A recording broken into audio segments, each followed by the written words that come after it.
अरे दोस्तों, आप सभी का फिर से हमारे YouTube चैनल में। आज के इस वीडियो में हम लोग करने वाले हैं MN1C। बोले तो माइनर जिसका कल एग्जाम है MN1C का, ठीक है, उनका कौन सा सब्जेक्ट? तो बॉटनी। बॉटनी जो सब्जेक्ट है वनस्पति विज्ञान, उसके बारे में हम लोग पढ़ने वाले हैं। गाइज, मेरा इंग्लिश थोड़ा वीक है, सो प्लीज़ मैनेज कीजिएगा। इंग्लिश में सिलेबस में आपको दिखा दे रहा हूँ, उसको हिंदी में मैं समझा दे रहा हूँ, साथ ही साथ इंग्लिश भी नीचे रहेगा, तो आप उससे ये करते चलेंगे, ठीक है। चलिए, ये था आपका सिलेबस जिसमें टोटल 8 यूनिट पढ़ने हैं। आगे बढ़ के देखते हैं तो कैसे कैसे है। यूनिट 1, विभिज्योतक और स्थायी उत्तक, ठीक है। विभिज्योतक क्या है और स्थायी उत्तक क्या है, इनके बारे में आपको बताना है। जिसमें बोला जा रहा है मैरिस्टेमेटिक एंड एक ही दिया है ना, और इंग्लिश में तो इसमें मूल और प्रारो शीर्ष विभिज्योतक, सरल और जटिल उत्तक, ये इसी के अंडर विभिज्योतक और स्थायी उत्तक के अंतर्गत आते हैं ना। मूल और प्रारो विभिज्योतक और सरल और जटिल उत्तक, ठीक है। सिंपल एंड कॉम्प्लेक्स टिश्यूज या फिर रूट एंड सूट क्या एपिशियल मेरिस्टीम्स, ठीक है। तो इसी तरह से आपको फिर यूनिट 2 में पढ़ना है अंग। बोले तो ऑर्गन्स के बारे में पढ़ना है। जैसे हमारा जो वनस्पति होता है उसका ऑर्गन क्या क्या है। जैसे द्विबीजपत्री, ठीक है, जिसको डाइकॉट बोला जा रहा है, और एक बीजपत्री जिसको बोला जा रहा है मोनोकट, ठीक है, मोनोकट। जड़, तने और पत्ती की संरचना। तीसरा यूनिट में पढ़ना है द्वितीयक वृद्धि, ठीक है, सेकेंडरी ग्रोथ। ये क्या है? संवहनी कैम्बियम, ठीक है, वेस्कुलर कैम्बियम जिसको कहा जा रहा है। संरचना और कार्य इसके बारे में बताना है। मौसमी गतिविधि बताना है। जड़ और तने में द्वितीयक वृद्धि, तो काष्ठ, लकड़ी, ये सब के बारे में आपको बताना है। तो ध्यान रखेंगे, यहाँ जो है मैं आपको यूनिट का जो परिचय है, बोले तो सिलेबस है, वो मैं समझा दे रहा हूँ। इंपॉर्टेंट क्वेश्चन क्या क्या आप पढ़िएगा नीचे आपको पता चल जाएगा। पहले आप सिलेबस को समझ लीजिए, तब आप इसका नोट्स आसानी से ढूंढ सकिएगा। अनुकूली और सुरक्षात्मक प्रणालियां, ठीक है, इसमें क्या पढ़ना है? एपिडर्मिस जिसको बाह्य त्वचा कहा जाता है, क्विंटिकल जिसको रंध्र, मरुभिद, ठीक है, मरुभिद और जलोभिद में अनुकूल का सामान्य विवरण, ठीक है। अगर आपको ऐसा लगता है कि मैं क्या हिंदी में बता रहा हूं तो कोई बात नहीं, इंग्लिश भी यहाँ पर मैं आप उसको पढ़ सकते हैं, ठीक है। मेरा इंग्लिश जो है बहुत वीक है, मैं मैथ्स में अच्छा हूँ और सोशल साइंस में अच्छा हूँ, बाकी बात इंग्लिश मेरा बहुत वीक है। यूनिट देखते हैं 5, पुष्प का संरचनात्मक संगठन। व्याख्यान, परागकोश बोले तो एंथर और परागकण, बोले तो पॉलेन की संरचना, बीजांड बोले तो ओवेलिस की संरचना और प्रकार, भ्रूणकोश के प्रकार, परिपक्व भ्रूणकोश का संगठन और पराग संरचना। तो ध्यान से इसमें देखें तो आपको पढ़ना क्या है, स्पेशली परागकण के बारे में, ठीक है। आगे बढ़े, आप इंग्लिश में भी देख सकते हैं, यहाँ दिया हुआ है, और ऊपर वाले को आप स्क्रीनशॉट कर सकते हैं, मैं बाद में वो दिखा दे रहा हूँ।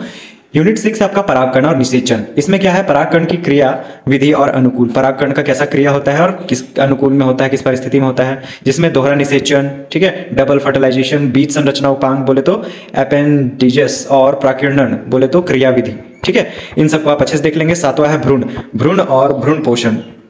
भ्रूण पोषण के प्रकार, इम्पोरियो, भ्रूण पोष के प्रकार, संरचना और कार्य, द्विबीजपत्री और एक बीजपत्री, भ्रूण पोषण, भ्रूण में संबंध, ये सब आपको अच्छे से देख लेना है। आगे देखिए यूनिट 8, तो इसमें क्या है? असंग जनन और बहुभ्रूणता, जिसमें क्या बताना है? इसका परिभाषा, प्रकार, व्यवहारिक और अनुप्रयोग, ठीक है। इतना आप कंप्लीट कर लेंगे, आपका सिलेबस है। अगर आपको इंग्लिश में चाहिए तो मैं यहाँ पर मैं आपको दे रहा हूँ, आप इसको स्क्रीनशॉट ले लेंगे। ये लीजिए, आप यहाँ से कर लीजिए। Unit 1, 2, 3, 4 and 5, okay. स्क्रॉल कर रहा हूं मैं, 6, 7 एंड 8, इन सबका स्क्रीनशॉट आपने ले लिया है। तो चलिए आगे बढ़ते हैं। अगर आप वीडियो को देख रहे हैं तो जल्दी से यस टाइप कीजिएगा, नहीं देख रहे हैं नो टाइप कीजिए, ठीक है। जो नहीं देख रहे हैं वो लोग भी नो टाइप कीजिए। आगे देखते हैं इससे कैसा रिलेटेड क्वेश्चन बन सकता है। बेटी क्वेश्चन है कि क्या है? नहीं, ये क्वेश्चन रहने दीजिए, ये थोड़ा पटांग सा है। हाँ, यहाँ से देखते हैं। हिंदी में मैं बता दे रहा हूँ, फिर इंग्लिश में आपको दिखा दे रहा हूँ, आप कर लीजिएगा। मेरिस्टेमेटिक और स्थायी उत्तक। यूनिट 1 से कैसा कैसा क्वेश्चन बनता है? मेरिस्टेमेटिक उत्तक क्या है, ठीक है। उत्तक बोले जो tissues, what is the meristematic क्या है? मेरिस्टेमेटिक टिश्यूज क्या है, ठीक है। स्थायी उत्तक के प्रकार का वर्णन करें। स्थायी उत्तक क्या होता है वो बताना है। मेरिस्टेमेटिक उत्तक की स्थायी और उत्तक में मेरिस्टेमेटिक उत्तक और स्थायी उत्तक, इन दोनों में अंतर बताना, आपको फर्क बताना है। ऐसा क्वेश्चन आएगा आपको, ठीक है। आगे है यूनिट 2 से अंग। पौधे के विभिन्न अंगों के नाम लिखे तथा उसके बारे में व्याख्या करें या फिर उनके कार्यों का वर्णन करें। मूल या फिर रूट की संरचना और कार्य का वर्णन करें। तना या फिर स्टेम की संरचना और कार्य का वर्णन करें। देखिए, पौधा में जितना अंग होता है ना, सभी अंगों को आप लिख लीजिए, जैसे कि जड़, तना, लीफ और जो भी होता है वो सब लिख लीजिए, और उन सबका कार्य और वर्णन और संरचना, इन सबको अच्छे से देख लीजिए ताकि आपका इससे रिलेटेड क्वेश्चन ना छूटे। अगला है द्वितीयक वृद्धि, तीसरा यूनिट से। द्वितीयक वृद्धि क्या है? वास्कुलर कैम्बियम की भूमिका क्या है? द्वितीयक वृद्धि के दौरान होने वाले परिवर्तनों का वर्णन करें। चौथा, अनुकूल और सुरक्षा। एपिडर्मिस की संरचना और कार्य का वर्णन करें।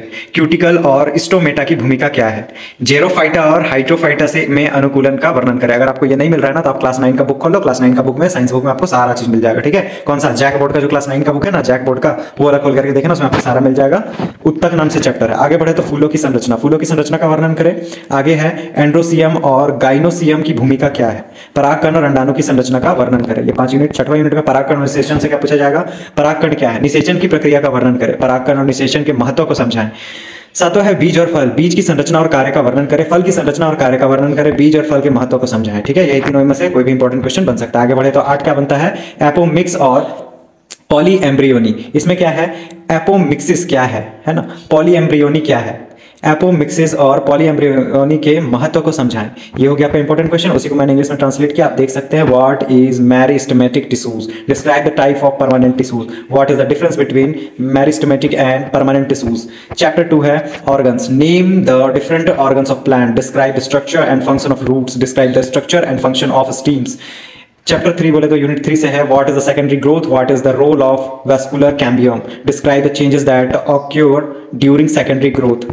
वो जो क्वेश्चन ऊपर बताया उसी का English translation, describe the structure and function of epidermis, what is the role of, थोड़ा मेरा इंग्लिश खराब है तो प्लीज इग्नोर कीजिएगा, मैं आपको बता दे रहा हूँ कंसेप्ट क्या पढ़ना है ताकि आप उसका आंसर ढूंढ पाओ। ये आप किसी भी एआई पे या फिर चैट जीपीटी, जेमिनी एआई या फिर आपका बीटा पे जाके सर्च कीजिएगा, आपको मिलता जाएगा notes. What is the role of क्या है, cuticle and stomata, describe the adapt क्या है, एडापेटानियोस यूनोस इन ज़ेरोफिटिस एंड हाइड्रोफिटिस। ठीक है, आगे है structure of flowers, describe the structure of a flower, what is the role of androecium and gynoecium. ठीक है, describe the structure of pollen grains and ovules. 6 है आपका, what is pollination, describe the process of fertilization, explain the importance of क्या, pollination and fertilization. 7 है seeds and fruit, describe the structure and function of seeds, describe the structure and food of structure and function of fruits, explain the importance of seeds and fruits। ठीक है, last है आपका, what is apomixis, what is क्या है, polyembryony, और explain the importance of एक्सोमेसिस and polyembryony. ठीक है, तो इन सब का आपको क्या करना है, क्वेश्चन ढूंढना है और जल्दी से जल्दी बनाना है। अगर आपने पहले किन्हीं ने कमेंट किया था कि प्लीज भैया जल्दी से जल्दी इसका एक इंपॉर्टेंट क्वेश्चन या फिर सिलेबस का वीडियो बना दीजिए, तो ये रहा, मैंने आपके लिए बना दिया। अगर आपने अब तक सब्सक्राइब नहीं किया है तो प्लीज सब्सक्राइब कर दीजिएगा और अपने फ्रेंड्स को भी सब्सक्राइब शेयर करवा दीजिएगा और सब्सक्राइब भी कर दीजिएगा। ठीक है, और आगे ऐसे अपडेट्स पाने के लिए आप कमेंट करते रहिएगा, और अगर आपने अभी तक वीडियो देखा है तो यस टाइप कीजिए। Thanks for watching.